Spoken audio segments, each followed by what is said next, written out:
बहुत साल पहले की बात है। एक बूढ़ी औरत ऐसे राज्य में रहती थी जिसकी रानी बहुत सुंदर थी। उसके 4 बेटे थे जो आपस में लड़ते थे और उनकी पत्नियां भी एक दूसरे को पसंद नहीं करती थी। वो सब एक ही घर में रहते थे लेकिन इतना लड़ते थे कि उन्होंने अलग रसोई रखी।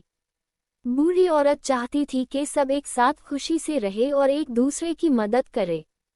उसने धमकी दी कि वो सबको घर से निकल देगी अगर वो एक साथ मिलकर नहीं रहेंगे। उसने ये भी कहा कि पैसे बचाने के लिए एक ही रसोई रखी जाएगी।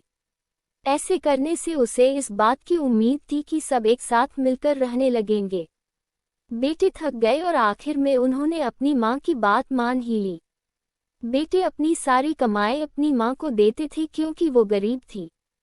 एक दिन सबसे छोटा बेटा काम की तलाश में शहर गया लेकिन निराश होकर वापस लौटा। रास्ते में उसने मरे हुए सांप को देखा और उसने उसे उठा लिया क्योंकि वो खाली हाथ नहीं वापस लौटना चाहता था। जब उसकी माँ ने उससे उसकी कमाई मांगी तो उसने उसको सांप दे दी। माँ ने उसे दिलासा दिया कि वो फिर से कोशिश करे। वो सांप किसी काम का नहीं था इसलिए उसने उसे छज्जे पर फेंक दिया। उसी दिन राज्य की रानी एक सुंदर से तालाब में नहाने गई। उसने अपनी एक कीमती हार अपने नौकरानियों के पास छोड़ दिया। अचानक एक चील ने चमकती हुई हार को देखा और उसे छीन कर ले गया। नौकरानियों ने चिल्लाया लेकिन कोई मदद करने नहीं आया। रानी इतनी उदास हो गई कि उसने ऐलान किया कि जिसने भी उस हार को ढूंढा उसे बड़ा इनाम मिलेगा। उड़ते हुए चील ने बुढ़िया के छज्जे पर सांप देखा और उसे समझ में आया कि सांप को तो खाया जा सकता है लेकिन वो हार किसी काम का नहीं है।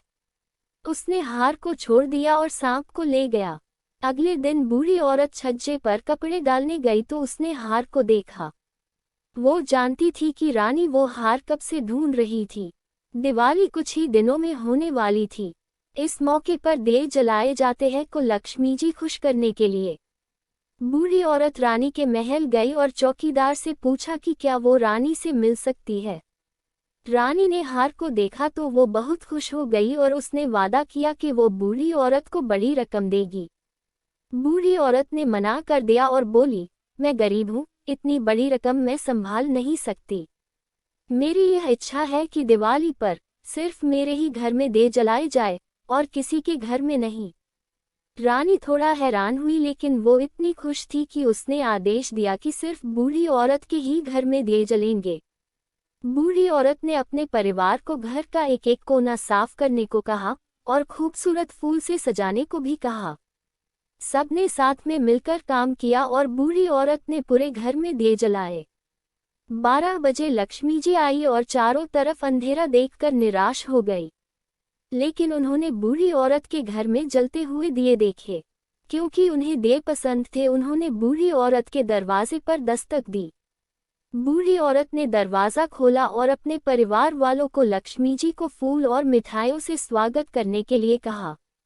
लक्ष्मी जी खुश हो गई और उन्होंने पूरे परिवार से कुछ बदले में मांगने के लिए कहा क्योंकि वो उनके भक्ति से प्रसन्न थी। बूढ़ी औरत ने कहा, हम चाहते हैं कि आप हमारे घर में हमेशा के लिए रहें ताकि हम सदा खुशी से रह सके। लक्ष्मी जी सोचकर बोली, मैं रहने को तैयार हूँ लेकिन आप सबको एक साथ मिलकर रहना होगा, लड़ना नहीं है। अगर किसी ने भी मेरी बात नहीं मानी तो मैं ये घर छोड़कर चली जाऊंगी। सब इस बात से बहुत खुश थी कि लक्ष्मी जी संतुष्ट थी। वो सब उनकी बात मान गए और उसी दिन से पूरा परिवार मिलजुल कर साथ में रहने लगा और एक दूसरे की इज्जत करने लगे। बूढ़ी औरत इस बात से संतुष्ट थी कि उसकी इच्छा पूरी हो गई। इसी तरह से लक्ष्मी जी आने वाले पीढ़ियों के लिए भी उनके घर पर पधारी।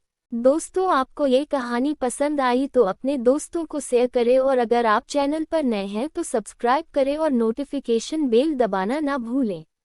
अपना और अपने परिवार का ख्याल रखें। मिलते हैं एक नई कहानी के साथ। तब तक के लिए धन्यवाद।